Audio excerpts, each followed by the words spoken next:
Hello everyone, so let's start with question now. Question यहाँ पे मैंने लिया है f of x is equal to pi x minus x square and as you see here the interval is from 0 to pi। तो आपको देख के पता चलेगा कि ये हाफ रेंज का क्वेश्चन है और आपको फाइंड आउट करना है कोसाइन सीरीज। तो आपको बी एन निकालने की ज़रूरत नहीं है यहाँ पे, a0 और an। So let's start with it. So सबसे पहले तो गिवन फंक्शन हमने लिख दिया, a और b की वैल्यू निकालेंगे। Clearly a's value is 0 and b is pi, so b minus a की वैल्यू आ जाएगी pi। So now let's start with applying the formula. जैसे कि यूलर्स फार्मूला से हम निकालेंगे, this is by Euler's formula,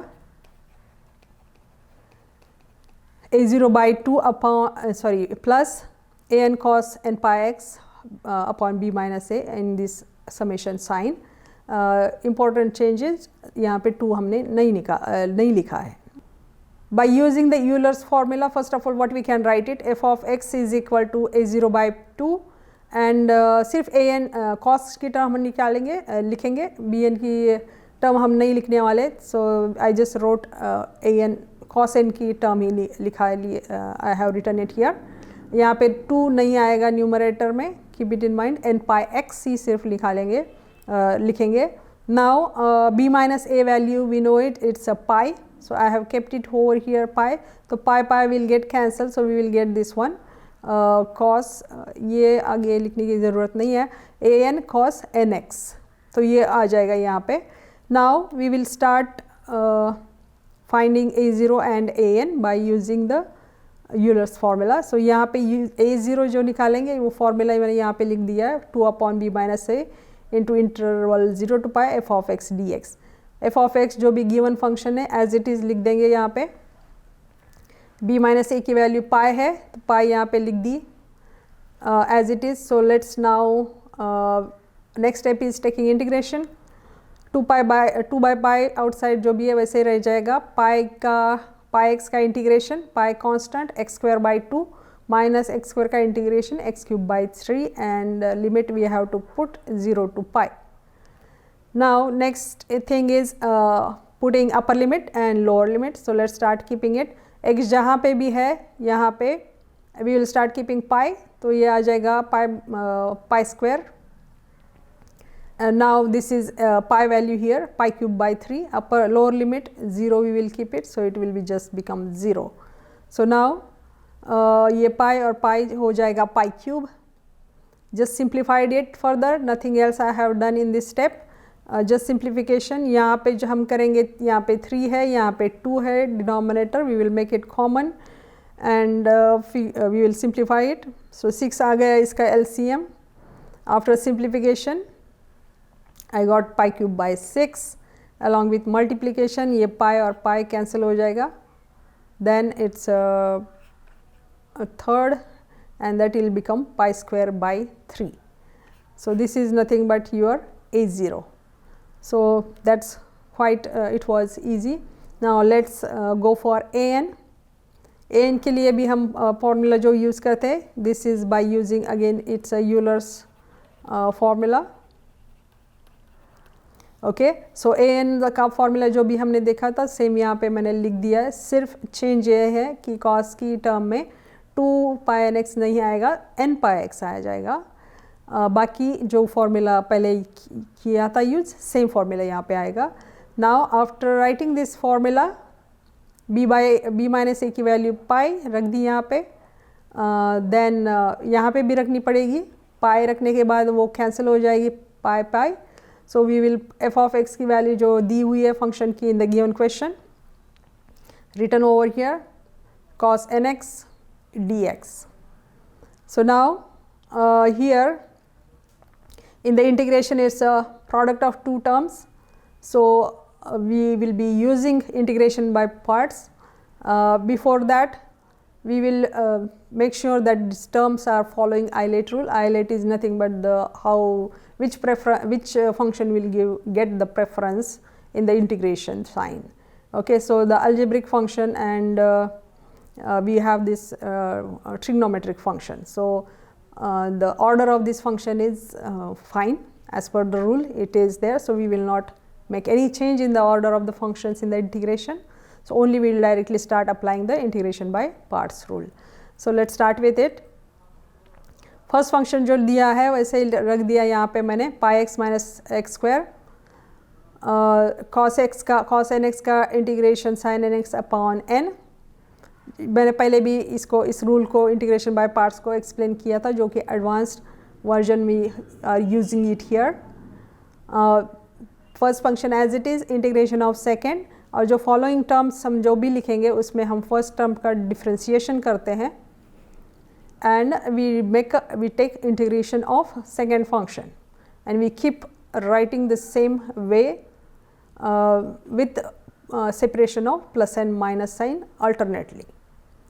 So, यहाँ पे same thing here. After writing this full term, what I have done it, ये जो first term है इसका differentiation जो आएगा pi minus 2x I have written here.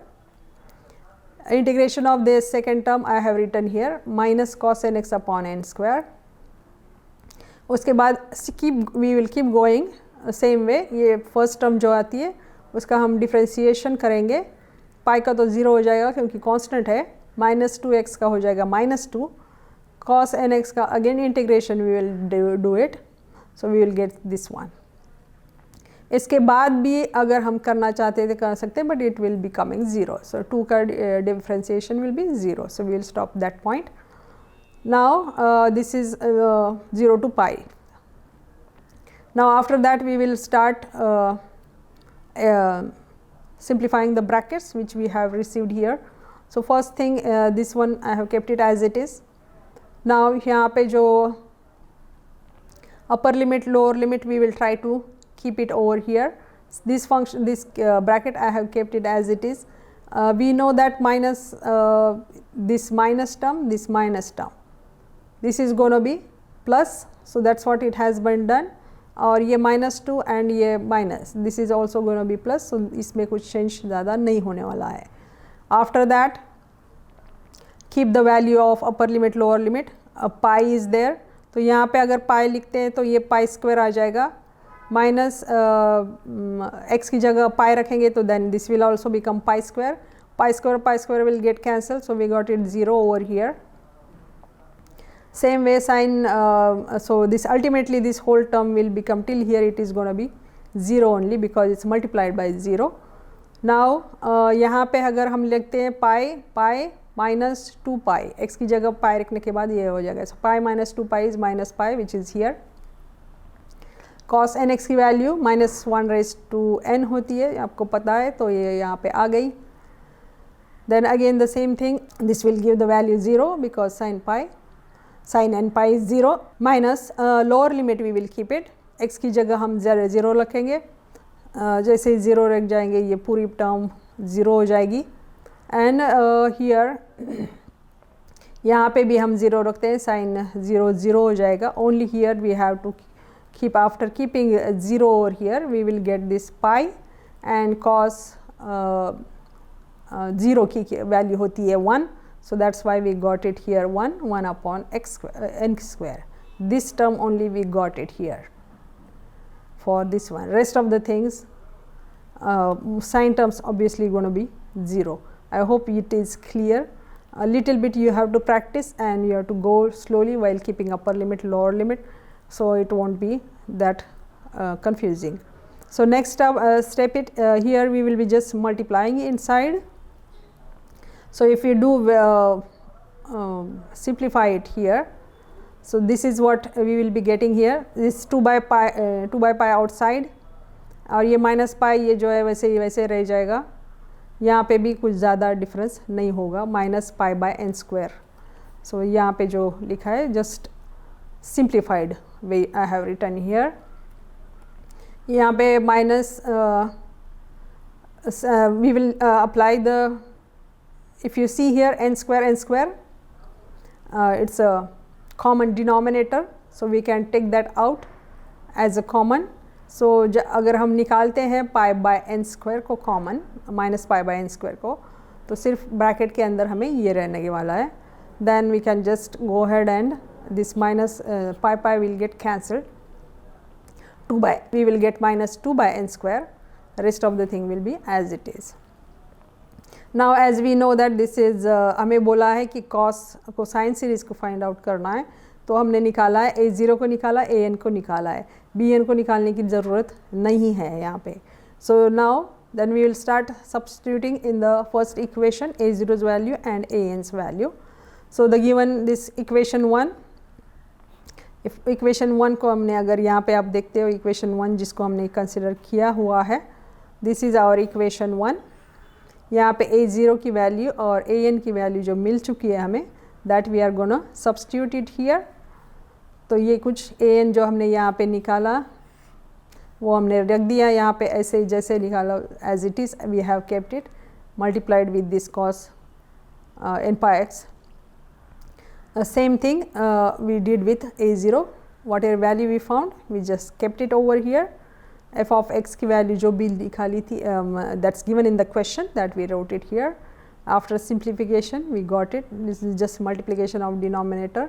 यहाँ पे 2 constant था, took it outside of the summation sign, and left over I have wrote it as it is. So this is nothing but here this is nothing but our cosine series of given half range function. So this is half range. If you compare half range and full range, it's little simple because मतलब अगर आपको cosine series निकालनी है तो भाई bn तो निकालना नहीं है, हाँ आधा थोड़ा काम आपका बच जाता है यहाँ पे. And if you have to find the sine series also, then also only bn you have to find, a0 और an की find out करने की ज़रूरत वहाँ पे नहीं है. तो comparatively अगर आप देखते हो full range के along with full range function questions थोड़ा आसान है यहाँ पे करना भी, क्योंकि टर्म्स थोड़े कम निकालने हैं, लेकिन जो प्रोसेस जो है वो सेम ही है, सिर्फ फार्मूला के अंदर थोड़े से चेंजेस है, जैसे कि मैंने पहले यहाँ पे बताया था कि थोड़े डिफरेंसेस क्या है फुल रेंज और हाफ रेंज के फार्मूले के अंदर. फॉर डिफरेंस सिर्फ कॉस्ट टर्म और साइन टर्म के अंदर डिफरेंस है जो आपको याद रखने हैं. एक दो बार if you write practice it by writing, it should be clear, and once you know the full range it will be easy for you to go with the half range. Important thing यहाँ पे है कि आपको limit समझना चाहिए कि ये full range का दिया हुआ है या हाफ रेंज लिमिट दिया हुआ है. once that is clear then only you should write the formula, क्योंकि formula according to that half range और फुल रेंज फार्मूला थोड़ा चेंज होने वाला है. तो आपको लिमिट्स आइडेंटिफाई करना it's very important step, and I hope it is clear how to identify the limits. एक दो बार अगर आप practice करते हो तो then it should be clear. So this is what we have done in we have for the full Fourier series. तो हमने full Fourier series में अगर आपको देखना है तो first important thing is how we got the Euler's formula. और सारे जो functions हमने देखे हैं हर एक function में हमने वही formula को use किया हुआ है.